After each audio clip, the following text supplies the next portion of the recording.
Okay, chapter 10 is the final chapter, and it's the longest chapter, and it's the most deep and complex and philosophical, and will really conjure up loads of different ideas in your head. But let's just get clear the main events that happen. Okay, so this is the letter that Jekyll gets told to read, Utterson gets told to read from Jekyll, and it's explaining what happens. So it's called his full statement of the case. So try to think of this, if this were a film, as like a flashback to everything we've read, but with a voiceover from Jekyll explaining what went on, basically, okay?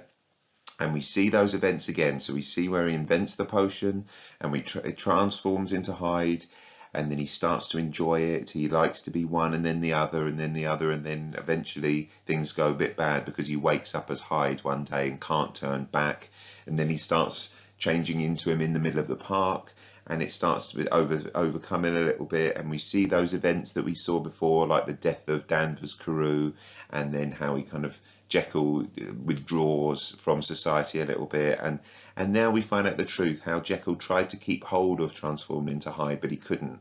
And then where you see the bit with the Lanyon and trying to get more potions and trying to turn back and not being able to, and then eventually knowing he was stuck as Hyde, he kills himself. Okay. So the big ideas in this are obviously about his addiction to being Hyde, and the duality between two. But what I want to talk about here is actually this in one sense is like someone physically turning into someone else. But I think what Stevenson doesn't want you to get distracted by that. He wants you to actually think, okay, forget about the sort of weird fantasy element of physically becoming someone. That's the Gothic element to this. What he wants us to think about here is that everyone has a dual side to them, a dual two sides to them, and that's important, that we have these good and evil attributes and characteristics within ourselves. It says here, those provinces of good and ill which divide and compound man's dual nature. Like, it's important to think of us as not just being perfect members of the establishment, in this case, where we are immaculate and godly, that it's good to embrace some negatives and some badness in us. And he's questioning why society actually needs to even be one person. Why can't we be complex? And actually, weirdly, Jekyll quite enjoyed being Hyde at first. He says here, it was a leap of welcome. It seemed natural and human, almost like he'd been born into this new body and he was enjoying it. I don't know whether it was the violence that he enjoyed or whether it was just the fact that he could release this pent-up aggression that he had, or these desires. I mean, there's a reason that Carew was around the sort of seedy, weird parts of London. He was feeling his own desires. There's hints at that being a sexual desire. He was doing that himself. He just didn't have to physically turn into someone else to do it. He was himself, but like with a hat on maybe, and his collar turned up.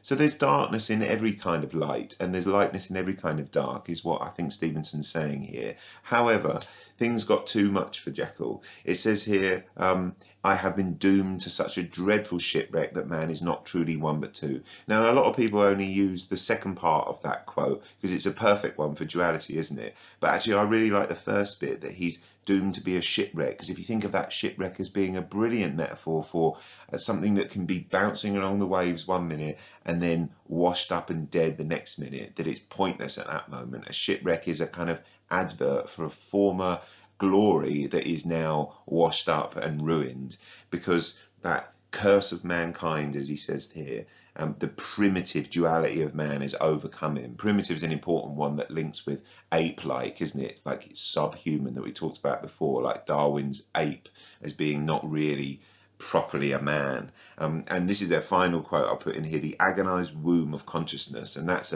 a link to kind of that pregnancy of, like, he'd been born into that agony, like he had been born again, but it was agonizing for him. So the whole chapter is the end of this book.